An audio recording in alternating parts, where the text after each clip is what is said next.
comienza este en vivo extra. Nuestro tema de hoy es aprendiendo de la tercera división de Argentina. Nuestros invitados son Guillermo Ordóñez, editor de deportes del Espectador, y Javier Marín, miembro titular del Comité Ejecutivo de la Asociación de Fútbol Argentina, como representante de la tercera división. Yo creo que tenemos a Javier Marín con nosotros ya. Javier, feliz ¿Qué noche. tal? ¿Cómo Bienvenido a Cuarentena. ¿Qué tal? ¿Qué tal? ¿Cómo ¿Cómo has están? estado? Buenas noches.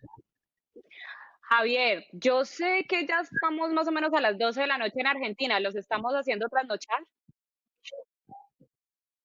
Sí, estamos muy tarde acá. Ya está tarde. Bueno, ¿nos puede de pronto decir cuál es su top 3 de jugadores colombianos en este momento en Argentina? Sí. Bueno, Quintero ahora se fue, pero Quintero podía haber estado, Borré, Fabra, Cardona. Hay una camada de jugadores muy importantes colombianos. Muy Villa. buenos. ¿Y a qué equipo de la tercera división de Argentina le va usted y cómo puede ascender? Y nos estaba haciendo bastante bien cuando empezó la pandemia. El equipo estaba liderando la tabla de posiciones. Juegan en dos torneos, un torneo de apertura, la primera parte del año, y un torneo clausura, la segunda parte. Y el torneo clausura lo estábamos liderando en el momento en que nos pasó la pandemia por encima y nos obligó a parar el fútbol. Entiendo. Bueno, Guillermo es uno de los periodistas deportivos más reconocidos de Colombia, es nuestro conductor invitado y evidentemente él sabe más de fútbol que yo casi no sé de fútbol, pero antes queremos decirle también que queremos apoyar este regreso de la tercera división de fútbol profesional colombiano, porque sabemos que traería muchísimas oportunidades tanto para Buenaventura, Tumaco, Chocó, Urabá, Norte del Cauca y Cartagena. Mientras llega, eh, mientras llega Javier, no sé si lo tenemos ya, no sé si tenemos a Guillermo por acá ya o lo esperamos. Oh, ya está acá. Sí, acá ando. Buenas. Oh, Guillermo, muchísimas gracias por acompañarnos la noche de hoy y como dije anteriormente, yo no sé mucho de fútbol, entonces lo voy a dejar a cargo. Bueno, te agradezco mucho. Un saludo cordial para ti, para todos nuestros seguidores y por supuesto para don Javier Marín, un hombre que es miembro del comité ejecutivo de la Asociación Argentina de Fútbol y pues una de las personas que más conoce el funcionamiento de la tercera división y de todo el sistema de ascenso y de descenso en el balompié argentino. Javier, muy buenas noches y pues entremos en materia. Cuéntenos desde cuándo y cómo funciona el sistema de ascensos y descensos en Argentina. Funciona desde hace tiempos inmemoriales, muchísimo tiempo. En la Argentina hay cuatro categorías de fútbol argentino, que es la Liga Profesional, la Nacional, la Primera B, que es la que hoy nos convoca, la Primera C y la Primera D, que es una categoría totalmente amateur. Y bueno, hay descensos y ascensos de acuerdo a las normativas de año tras año que va trazando la Asamblea de la AFA.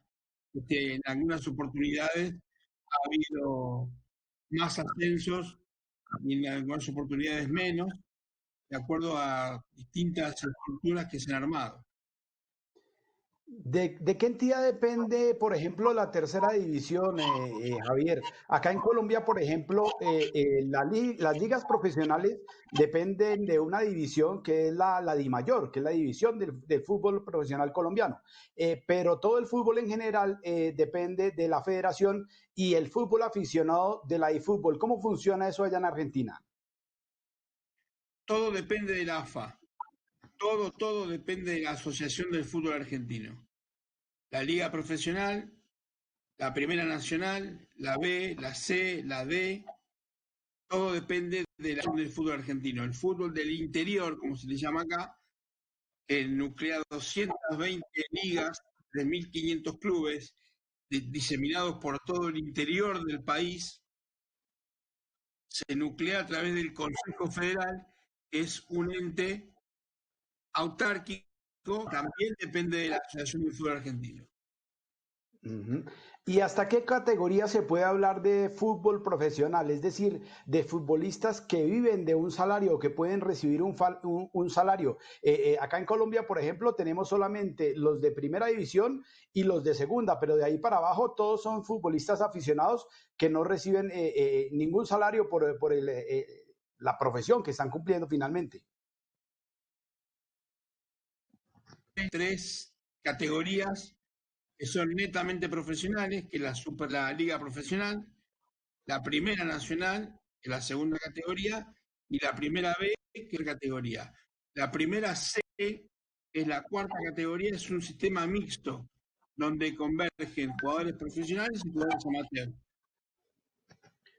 En ese sentido, estos equipos, más o menos, ¿qué presupuesto pueden tener para una temporada? Bueno, hay una disociación entre distintos clubes porque tienen distintos presupuestos.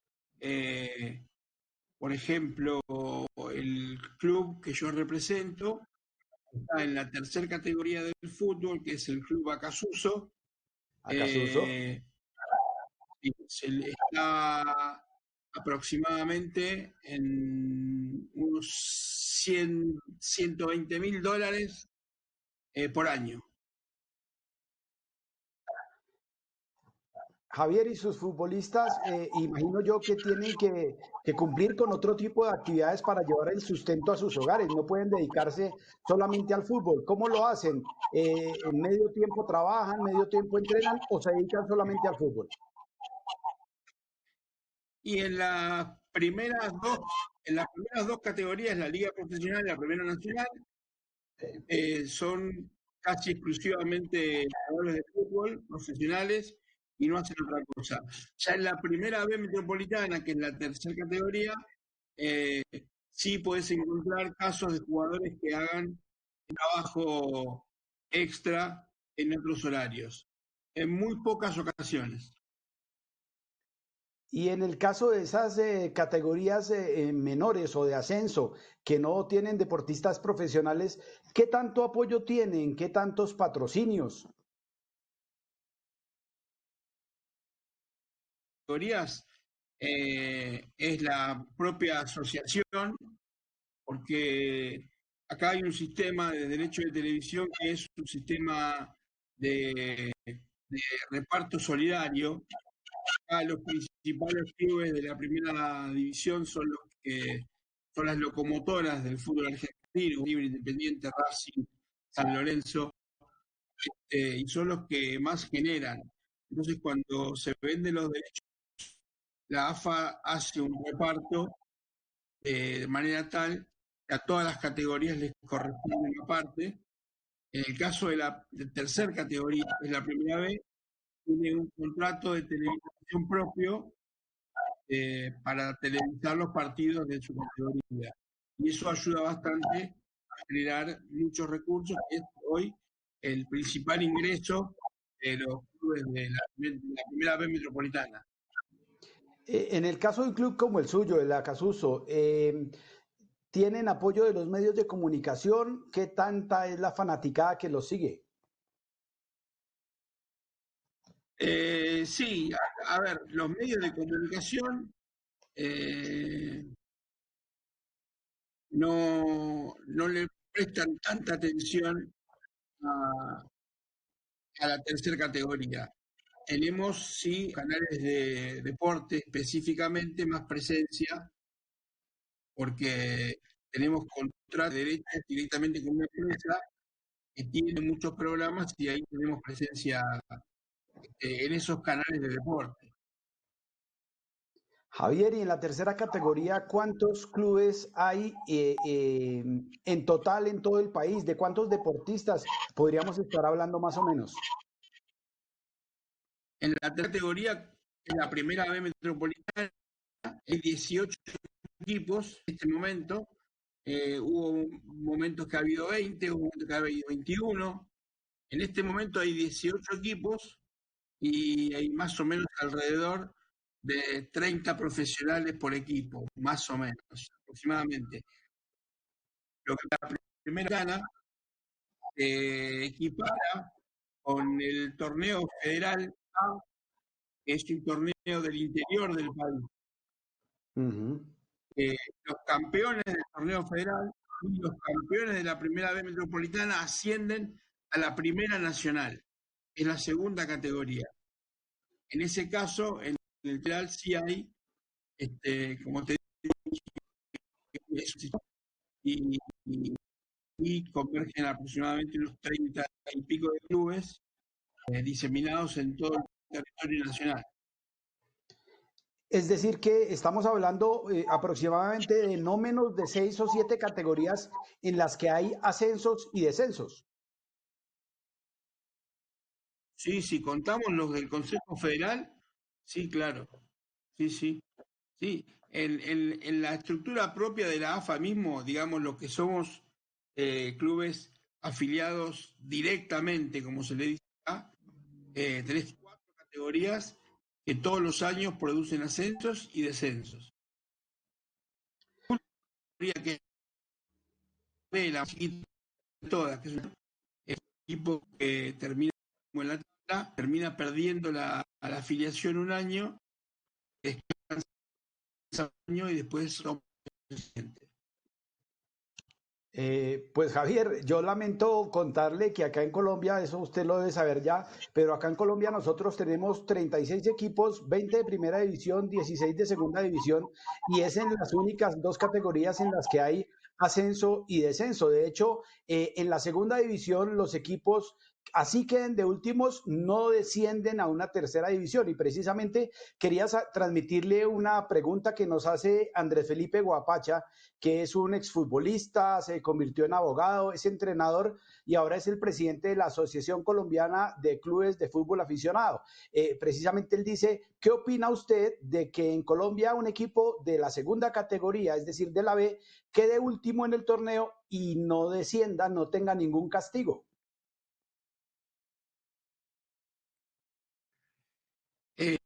La verdad que no sé dónde está anclada esa decisión.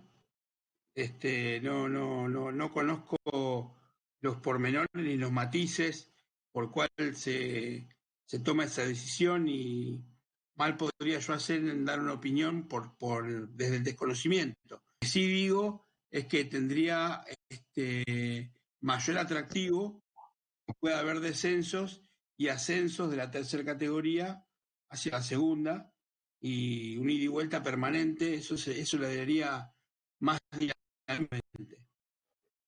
En esas divisiones de ascenso, ¿hay alguna reglamentación especial, por ejemplo, en cuanto a la edad de los futbolistas y todo? ¿Hay algunos límites precisamente para que sean categorías de promoción y no tanto profesionales?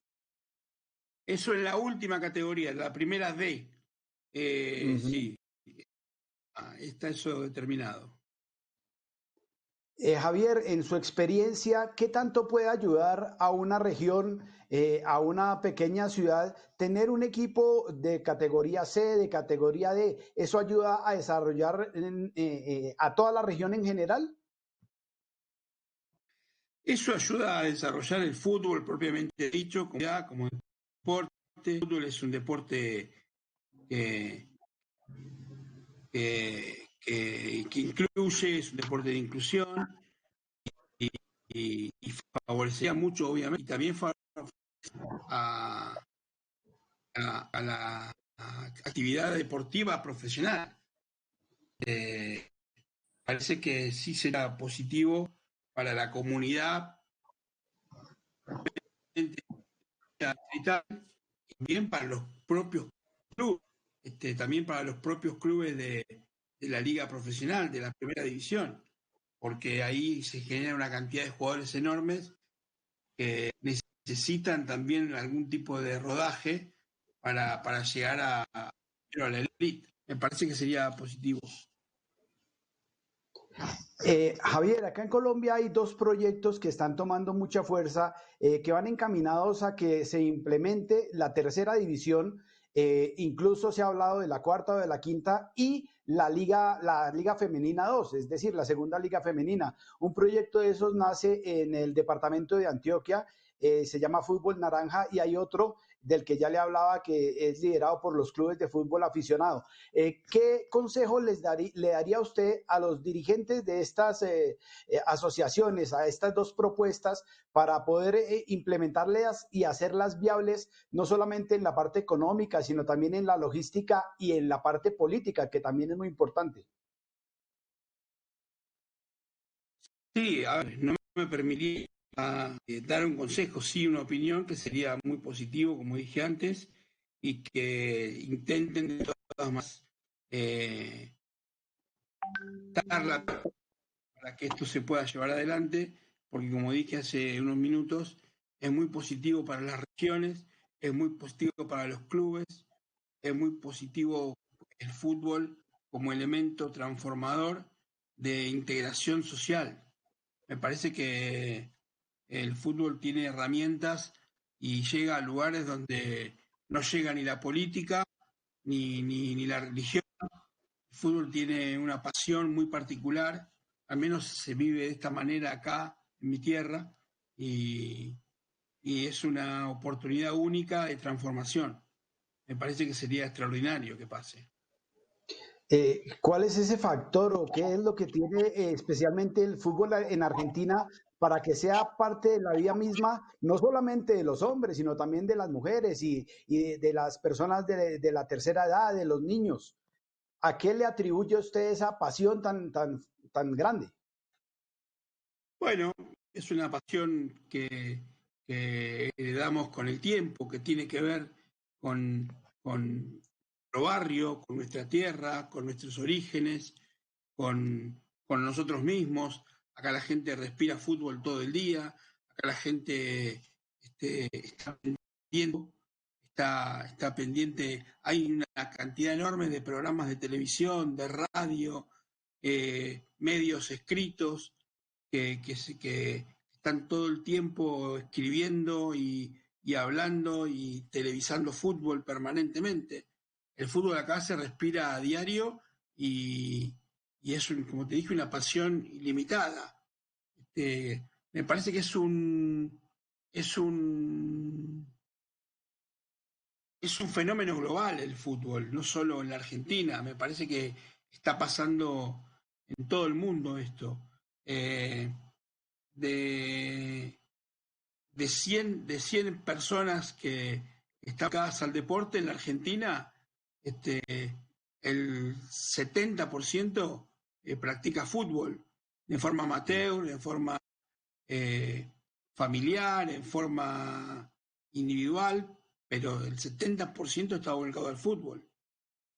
Así que acá se respira absolutamente. Hay canchas de fútbol 5, como se le llama acá, o canchas de Babi, y hay sin número y cantidad enorme de ligas chiquitas que nuclean de barrio, que organizan campeonatos de fútbol también. Eso no está nucleado dentro de la asociación.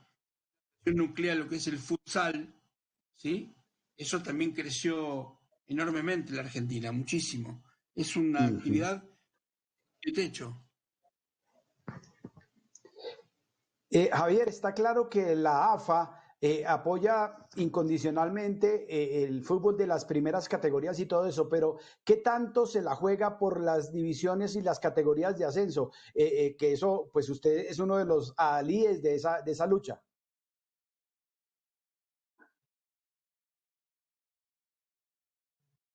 Principal sostén de esos clubes, el principal sponsor que tienen los clubes es la propia asociación, que toma la decisión desde la época de Julio Grondona de tomar los derechos de televisión propios y en el momento de la distribución separar plata para todas las categorías y que todas puedan subsistir y teniendo un presupuesto adecuado para cada categoría. Por ejemplo, en la actualidad, a pesar de la pandemia, la AFA no ha dejado de pagar en ningún momento los derechos de televisión a los clubes. Nosotros estamos hace 6 meses que estamos parados y por decisión del presidente Tapia, la AFA no dejó de pagar ningún mes lo de televisión. Javier, ¿y qué tanto porcentaje de esos dineros que llegan por televisión, obviamente la mayoría son para el funcionamiento, pero qué tanto de ese porcentaje se reinvierte en las categorías menores, en las divisiones de formación? Las divisiones de formación se llevan mucho esfuerzo, a veces no tanto dinero, lamentablemente, como nos gustaría, porque la coyuntura hace que uno vaya corriendo detrás del resultado y use la mayor cantidad de recursos que tiene en armar equipos, en pagar gastos, en solventar estadios, pagar servicios. Tiene bastantes gastos que afrontar, pero sí hay muchos clubes, sobre todo en los clubes más grandes, hay un presupuesto determinado para divisiones formativas que es muy interesante. No pasa así en el ascenso, que en las divisiones formativas se gasta menos. Lamentablemente, a pesar de que nosotros creemos que lo lógico sería otra cosa. Esos equipos grandes, esos que conocemos en todo el continente y por supuesto aquí en Colombia, ¿qué tanto reinvierten y qué tanto interés le ponen a sus divisiones menores, por supuesto, pero también a esas categorías de formación y de ascenso? ¿Tienen ellos de pronto equipos filiales en la tercera, en la cuarta? No, no tienen filiales en la tercera y la cuarta, no.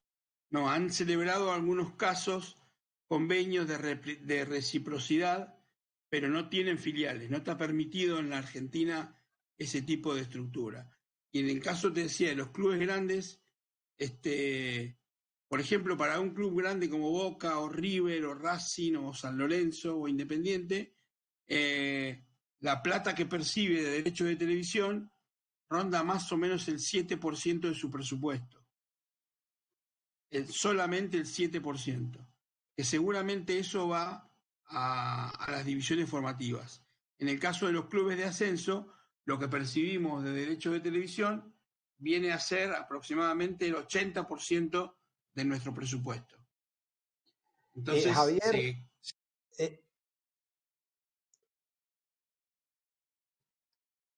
Javier, disculpa, ¿qué tanto o cuál es la clave más bien para que uno de estos clubes de provincia, estos clubes que son pequeños y todo eso, pueda sobrevivir? Formación de jugadores, buena administración, gastos reducidos. ¿Cuál cree que usted que podría ser la clave para tantos clubes que, por ejemplo, en Colombia están intentando pasar del fútbol aficionado al fútbol profesional poco a poco?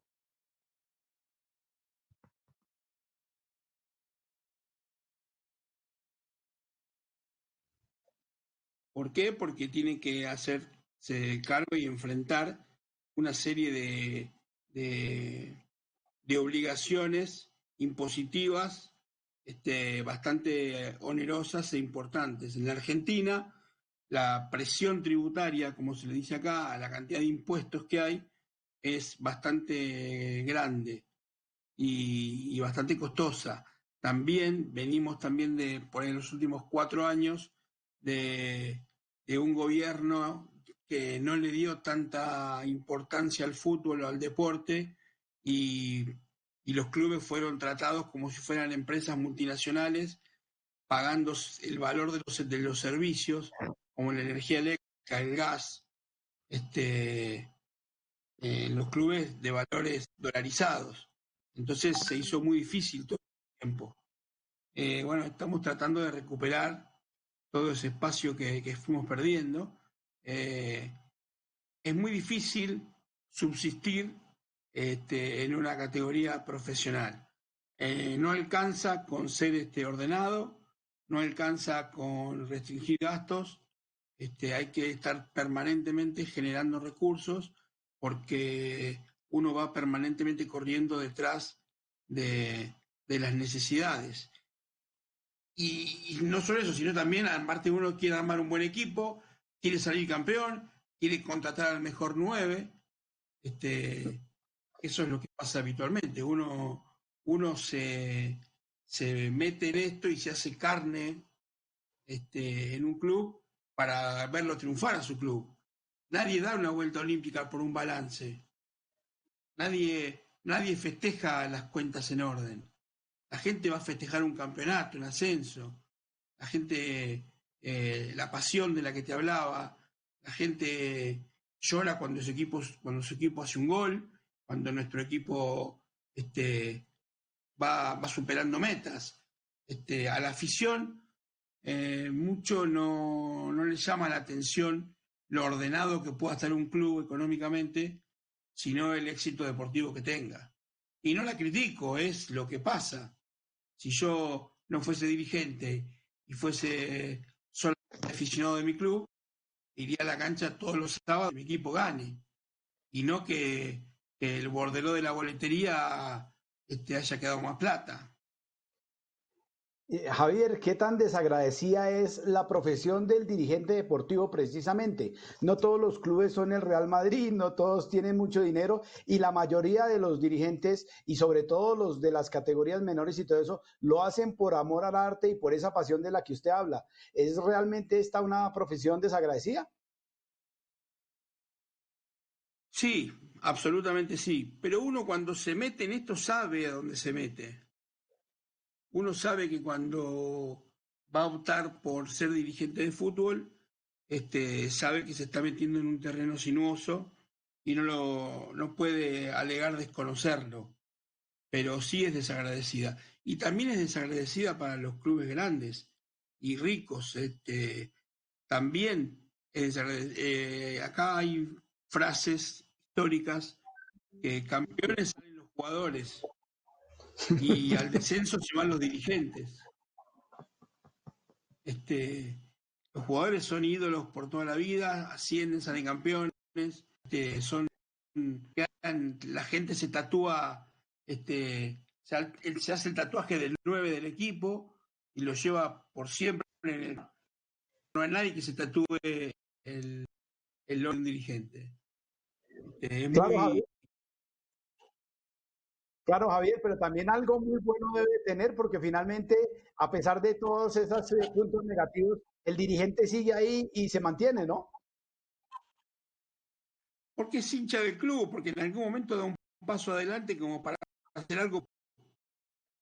Yo nací en mi barrio, en San Isidro, de donde vivo, y soy hincha del club de mi barrio. No soy hincha ni de Boca ni de River. Yo soy hincha de Acayuso, del club, del barrio donde nací. Y fui al club de chiquito, mis actividades deportivas ahí, y me metí un día y me metí a dar una mano y fui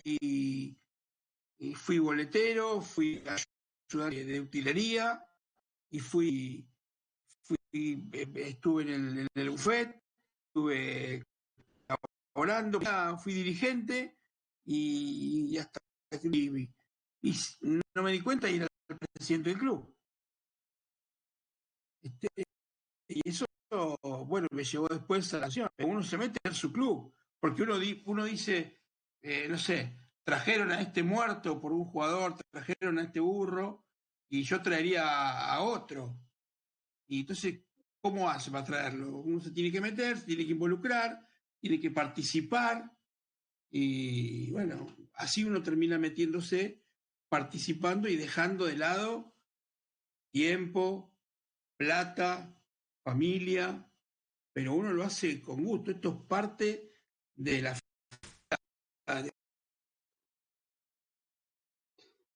Bueno, Javier, y como parte de esa profesión también es hacer favores como este que nos ha hecho de trasnochar, de acompañarnos hasta altas horas de la noche para darnos un poco luces de cómo funcionan las categorías de ascenso en Colombia. Javi, muchas gracias, esperamos volver a vernos pronto y los dejamos con Vanessa. Muy amable, buena suerte. Muchísimas Muchas gracias, gracias a ustedes por la Guillermo. nota. Muchísimas gracias, Guillermo, al doctor Marín también por esta conversación de interés público. Y aquí termina Cuarentena Musical Pacífico y Caribe. Nos vemos el próximo miércoles a las 9 de la noche. Feliz noche. Recuerden prevenir el contagio.